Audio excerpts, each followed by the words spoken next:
جو ہمارا پختونخوا اور ہمارا بلوچستان اور ہمارا پنجاب اور ہمارا سندھ اور ہمارا آزاد کشمیر اور ہمارا گلگت بلتستان ہے، اس کو اگر ایک رکھنا ہے، متحد رکھنا ہے، تو یہ جو آئین ہے نا 1973 کا، اس کی جو روح ہے وہ اس کو ختم کرنے کی جو سازشیں ہیں وہ بند ہونی چاہیے.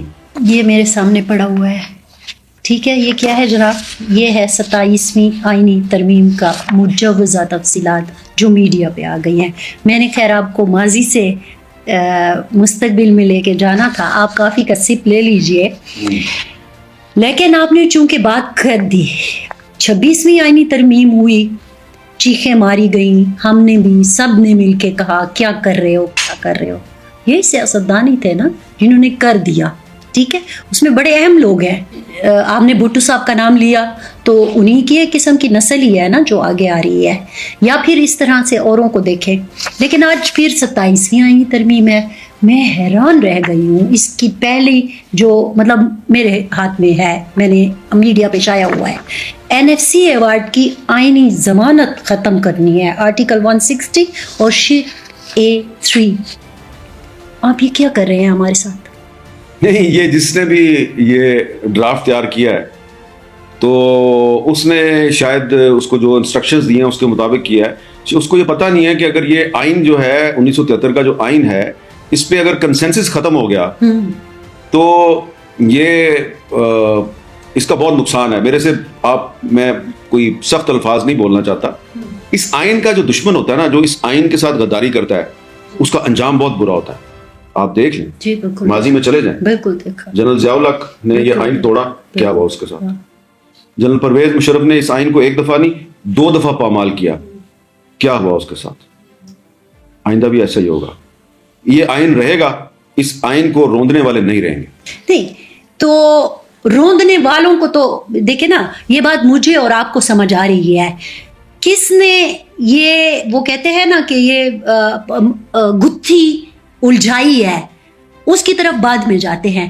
پہلے تو میں اور آپ یہ بات کر لیں کہ سیاستدان ان چیزوں کا پھر حصہ کیوں بن رہے ہیں؟ اس لیے کہ اس طرح کے سیاستدان ہر دور میں موجود ہوتے ہیں، اور یہ آج کل جو کچھ سیاستدان یہ ڈرامہ کر رہے ہیں کہ جی ہمیں یہ قبول نہیں ہے، ہم صوبائی خود مختاری پہ سودا نہیں کریں گے. آپ دیکھیں گے کہ وہ سودا کریں گے. اچھا، ہاں وہ کریں گے سودا، لیکن ان کو عوام میں ایکسیپٹیبلٹی نہیں ملے گی. ان کے ساتھ بہت جو ہے نا عوام برا سلوک کریں گے، اور اب آپ کہیں گے ابھی تک تو نہیں ہوا برا سلوک. تو یہ مجھے یاد ہے کہ جب جنرل ضیاء الحق صاحب پورے اپنے جوبن پہ تھے تو ہم اس وقت نہیں ہم نے جرنلزم شروع کی تھی. تو جب ہم پوچھتے تھے نا نثار عثمانی صاحب سے، جو PFUJ کے پریزیڈنٹ تھے اس زمانے میں، کہ عثمانی صاحب یہ تو بندہ جو ہے آپ نے اس کو سوال کیا ہے اور اس نے کہا ہے کہ یہ آئین کیا ہے، یہ ردی کا ایک کاغذ ہے، تو یہ بندہ تو فوجی ہے، اس نے تو وردی پہنی ہوئی ہے، تو یہ تو نہیں جائے گا، تو کیا ہوگا پاکستان کا؟ تو عثمانی صاحب کہتے تھے برخوردار، اوپر ایک اللہ تعالیٰ کی ذات بھی بیٹھی ہوئی ہے. یہ جنرل ایوب خان بھی ایسی ہی باتیں کرتا تھا، یہ جنرل یحییٰ خان بھی ایسی ہی باتیں کرتا تھا، تو اگر وہ نہیں رہے تو یہ بھی نہیں رہے گا. اس کے بعد پرویز مشرف صاحب آ گئے، وہ بھی یہی کام کرتے تھے. جب انہوں نے آئین کو سسپینڈ کر دیا اور ہم سب پر پابندی لگا دی، سارے چینل بھی بند کر دیے اور سیاستدان بھی گرفتار کر لیے، پتہ نہیں کیا کچھ کیا اس نے 2007 میں. تو ہم جناب اسلام آباد میں جو پریس کلب ہے یہ میلوڈی مارکیٹ میں ہوتا تھا، تو وہاں پہ ہم ایک بہت بڑا برگد کا درخت تھا، تو اس کے نیچے ہم نے ایک کیمپ لگا لیا. وہاں پہ ہم سارا دن بیٹھے رہتے تھے. میرے پہ پابندی تھی، مجھے تو کوئی کام ہی نہیں تھا. تو میرے ساتھ احمد فراز صاحب بیٹھے ہوتے تھے، میرے ساتھ منہاج برنا صاحب بیٹھے ہوتے تھے، بہت بڑے بڑے وکیل بیٹھے ہوتے تھے اور صحافی بیٹھے ہوتے تھے، بیٹھے رہتے تھے ہم. اچھا، اب ہم بھی وہی باتیں جو پہلے عثمانی صاحب سے کرتے تھے جنرل ضیاء کے دور میں. احمد فراز صاحب میرے ادھر بیٹھے ہوئے ہیں، آپ کو بہت سی تصویروں میں نظر آئے گا، اور ادھر منہاج برنا صاحب بیٹھے ہوئے ہیں. میں کبھی برنا صاحب سے پوچھنا، برنا صاحب یہ کیا ہوگا اس ملک کا؟ تو برنا صاحب کہتے تھے گھبراؤ نہیں برخوردار، ضیاء نہیں رہا تو یہ بھی نہیں رہے گا. پھر میں نے کہا فراز صاحب یہ کیا ہوگا پاکستان کا. تو فراز صاحب کہتے تھے تم گھبراؤ نہیں. ایک دن ان کے منہ سے ایک بات نکل گئی. کیا؟ کہتے ہیں کہ میں آج کل بہت بیمار ہوں، لیکن یہ پرویز مشرف ہے نا، اس کو رخصت کر کے اس دنیا سے جاؤں گا.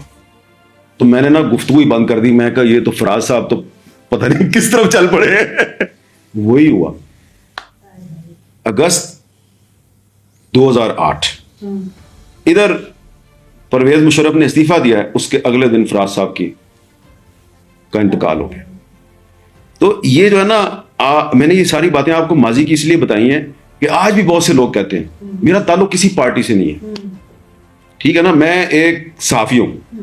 میں نے آپ کو بتانی ہے تاریخ اور جو حال اور آنے والا مستقبل ہے اس کا تجزیہ کرنا ہے ماضی کے واقعات کی روشنی میں. میں آپ کو ایک تجزیہ دے رہا ہوں کہ جو میرا مستقبل ہے وہ کیسا ہے کہ اگر میں امید کا دامن چھوڑ دوں گا اور میں جناب مایوس ہو کے بیٹھ جاؤں گا تو میں تو کچھ بھی نہیں کر سکتا. ایگزیکٹلی. تو اس لیے جن لوگوں نے پاکستان کا آئین توڑا ماضی میں، ان کا انجام بہت برا ہوا ہے.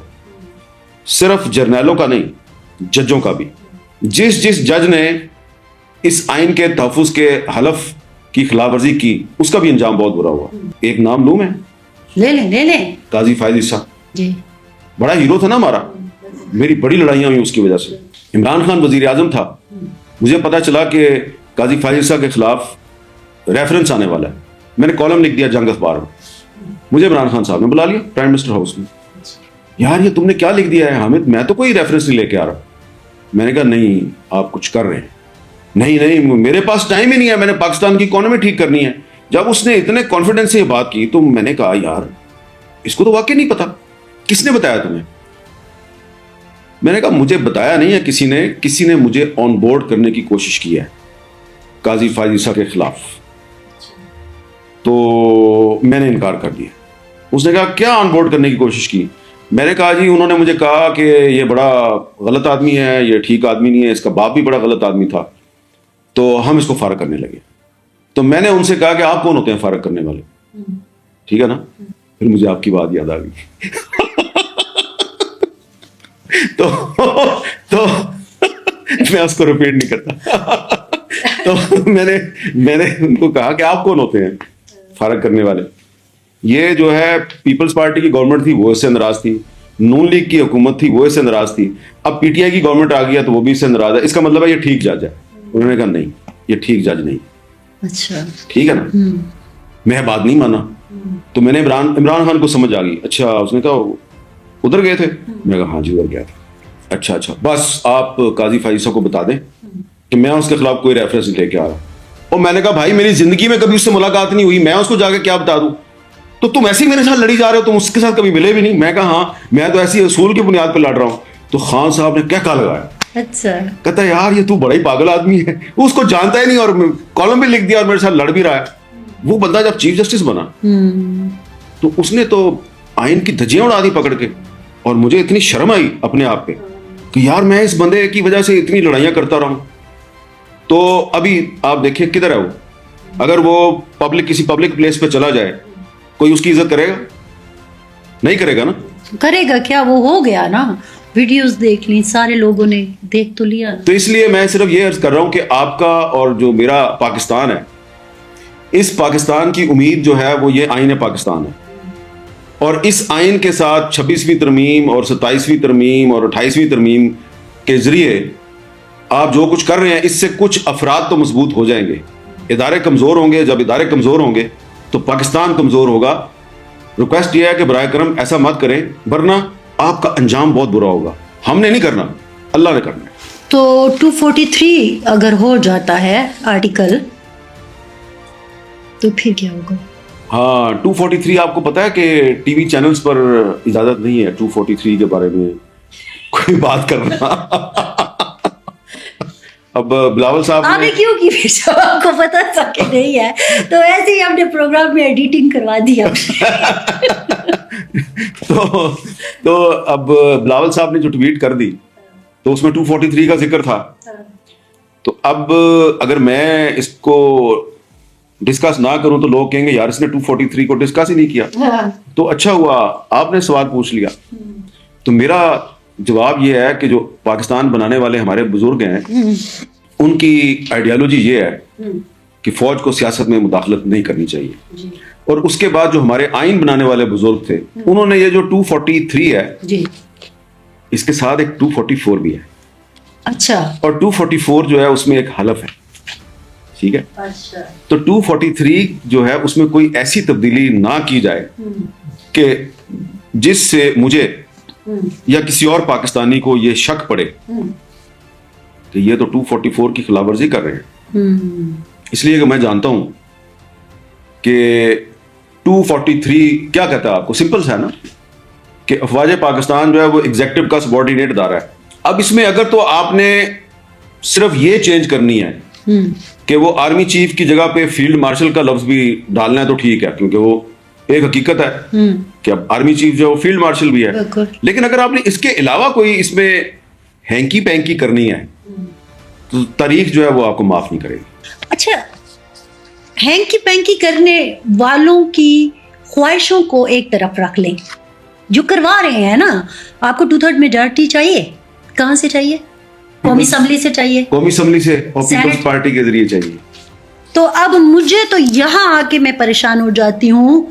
بھٹو پھانسی پہ چڑھ گئے, محترمہ جب واپس آئی مجھے یاد ہے کہ آج بھی میں کبھی بھی نہیں بھول سکتی وہ لمحہ. پشاور میں وہ آئی, میں ان کا جلسہ کور کر رہی تھی, وہ میری آئیڈیل تھی. آپ کو پتہ ہے جب سے ان کو قتل کیا گیا ہے اس کے بعد سے میں نے آج تک ووٹ نہیں ڈالا. اچھا, ان کو کیوں قتل کیا گیا, بس یہ میری لڑائی ہے.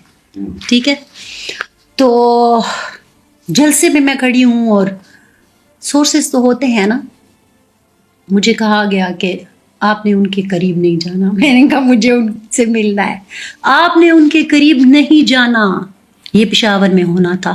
آپ کو مجھ سے زیادہ پتا ہے میں کیا. یہ مجھے بی بی صاحب نے بتایا تھا جب پشاور سے آئی. ٹھیک ہے, اور دوسرے دن پھر وہاں ہو گیا.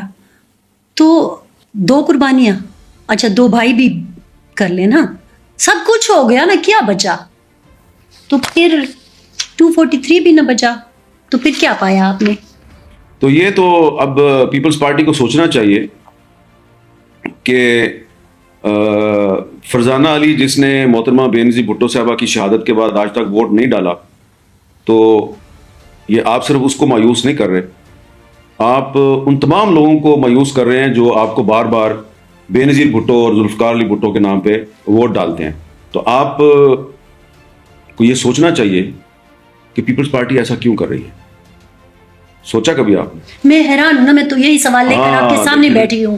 اس کی وجہ یہ ہے کہ اب پیپلز پارٹی میں بہت سے ایسے لوگ ہیں جو کہ مجھے یہ کہہ چکے ہیں پرائیویٹلی, بند کمرے میں, آف دی ریکارڈ. وہ کہتے ہیں یار حامد میر, تم ہمیشہ جب بھی ہم کوئی یہ ایسا کام کرتے ہیں, ہم کبھی پیکا ایکٹ کو اگر سپورٹ کرتے ہیں تم ہماری ایسی تیسی پھیر دیتے ہو. ہم نے 26ویں آئینی ترمیم کو سپورٹ کیا, ہماری ایسی تیسی پھیر دیتے ہو. تمہارا مسئلہ کیا؟ میں کہتا ہوں یار میرا مسئلہ یہ ہے کہ آپ کی پارٹی کے بارے میں یہ کہا جاتا ہے یہ شہیدوں کی پارٹی ہے, اس پارٹی نے بہت قربانیاں دی ہیں, تو اگر آپ اس طرح کی سودے بازیاں کریں گے تو لوگ آپ کو ووٹ نہیں دیں گے. تو ایک بہت بڑے رہنما پیپلز پارٹی کے, انہوں نے پتا کیا جواب دیا؟ کیا اے گل کی تھی نا تو لے تینوں میں دسنا, پنجاب سے ان کا تعلق ہے. میں کہا جی بتائیں. انہوں نے کہا اگلے الیکشن میں تو ووٹ سے فیصلہ ہی نہیں ہونا. میں کہا ہیں کیا مطلب؟ او بھائی یہ 2024 کے الیکشن میں فارم 47 چلا ہے, تو اگلے الیکشن میں بھی یہی ہو رہا ہے, تو ہم کیوں ووٹ دینے والوں کی فکر کریں؟ ان کے ووٹوں سے تو ہم نے بننا ہی نہیں ہے. تو میں نے کہا کن کے ووٹوں سے بننا ہے آپ نے؟ انہوں نے کہا ووٹوں سے نہیں بننا, بس وہ جنہوں نے شہباز شریف کو بنایا نا انہوں نے بلاول کو بنانا ہے پرائم منسٹر. تو میں کہا آپ کا کیا خیال ہے کہ وہ شہباز شریف کو ہٹا کے تو اس کو بنا دیں گے؟ انہوں نے کہا نہیں, اس کو ہٹا کے تو نہیں بنائیں گے, لیکن اس کے بعد کبھی نہ کبھی تو ضرورت پڑے گی نا بلاول کی. تو یہ آس لگا کے بیٹھے ہوئے ہیں. مجھے امید ہے, اچھی امید کرنی چاہیے نا, کہ محترمہ بینظیر بھٹو کا جو بیٹا ہے وہ شاید ایسی سوچ نہیں رکھے. یہ ہو سکتا ہے پنجاب کے کسی پیپلز پارٹی کے کھانگڑ. آپ نے میری بہن والی بات کر لی. وہ جب بھی الیکشن آتا ہے نا تو تیار ہو کے نا تیر پہ مہر لگانے پہنچ جاتی ہیں. تو میں ان سے ہنستی ہوں, میں کہتی ہوں کہ آج بھی بھٹو زندہ ہے. تو وہ کہتی ہیں بلاول میں مجھے بھٹو نظر آتا ہے. اچھا, آپ کی ایک بہن ایسی ہے اور میرا ایک بھائی ایسا ہے. آپ اپنی بہن کو پگلی سمجھتی ہیں, میں اپنے بھائی کو پگلا سمجھتا ہوں. تو بلاول میں صرف بھٹو نظر آتا ہے یا نہیں, بلاول کو یہ ثابت کرنا ہے, یہ اس کا امتحان ہے. یہ 27ویں ترمیم ہے نا, یہ اس کا امتحان ہے. اس 27ویں ترمیم میں اگر کوئی بھی ایسا کام ہو گیا کہ اس سے جو 1973 کا آئین ہے اس کی اصل روح کو نقصان پہنچتا ہے, تو ذمہ دار شہباز شریف نہیں ہوگا, ذمہ دار بلاول صاحب ہوں گے. ٹھیک.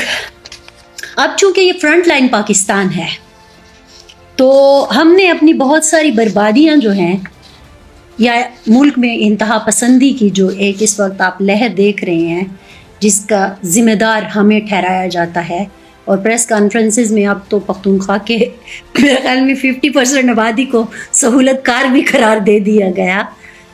تو ہمیں یہ سہولت کار کس نے بنایا؟ آپ تو گواہ ہیں نا اس ساری چیز کے, ہے نا. وہ جو جہاز بھر بھر کے لائے جاتے تھے, وہ جو ڈیوائن سولجر تھے, وہ سارا کچھ تھا, تو آج ہم سہولت کار ہو گئے. نہیں, میں یہ ساری جو ڈبیٹ ہے یہ ارریلیونٹ ہے. اچھا, یہ ڈبیٹ ساری ارریلیونٹ ہے, کوئی سہولت کار نہیں ہے. ٹھیک ہے جی. یہ تاریخ بڑی ظالم چیز ہے, تو میں کچھ اگر تاریخ کے اندر چلا گیا نا چلیں, تو کام خراب. ہمارے پاس تھوڑا سا ٹائم ہے, آپ چلیں, اور میں چاہتی ہوں آپ اس تاریخ میں جائیں, آپ مجھے بتائیں آپ وہ تورا بورا کی پہاڑیاں. تورا بورا تو بہت بعد کی بات ہے نا. آپ پہلے, اچھا چلیں ہم عبداللہ اعظم سے شروع کر لیتے ہیں. عبداللہ اعظم بھی بہت باہر کی بات ہے. ہاں, پھر کتنا پہلے جاؤں؟ پاکستان بننے سے پہلے جائیں نا. اچھا, پاکستان بننے سے پہلے یہاں سے جو ہمارے جو انگریز کی جو جدوجہد ہے, انگریز کے خلاف جو ہمارے لوگ بزرگ جدوجہد آزادی میں مصروف تھے, کدھر جا کے پناہ لیتے تھے؟ کابل میں لیتے تھے نا. علامہ اقبال جب 1931 میں کابل گئے مولانا سید سلیمان ندوی صاحب کے ساتھ, تو حاجی صاحب ترنگزئی کو ملنا تھا انہوں نے. حاجی صاحب ترنگزئی کا پتہ نا آپ کو؟ جی جی جی, کون تھے؟ بالکل پتہ ہے. آپ کی تحریک آزادی کے بہت بڑے لیڈر تھے, جی بلکہ بزرگ تھے. جی. تو حاجی صاحب ترنگزئی کدھر بیٹھے ہوئے تھے؟ کابل میں بیٹھے ہوئے. علامہ اقبال ان کو ملے بڑے احترام سے, ان کے ساتھ ملاقات کی اور واپس آئے. انہوں نے احمد شاہ ابدالی کی شان میں بھی شاعری کی, انہوں نے صلاح الدین اس کی محمود غزنوی کی شان میں بھی انہوں نے شاعری کی, انہوں نے شہاب الدین غوری کے لیے بھی شاعری کی, تو اور افغانستان کی جو اس وقت حکومت تھی اس کے لیے بھی شاعری کی. آپ کو پتہ ہے کہ جب کچھ عرصے کے لیے ایک بچہ سکا کی حکومت آئی تھی, جی پڑھا ہے میں نے, انگریزوں کی مدد سے, جی. اس حکومت کے خلاف جو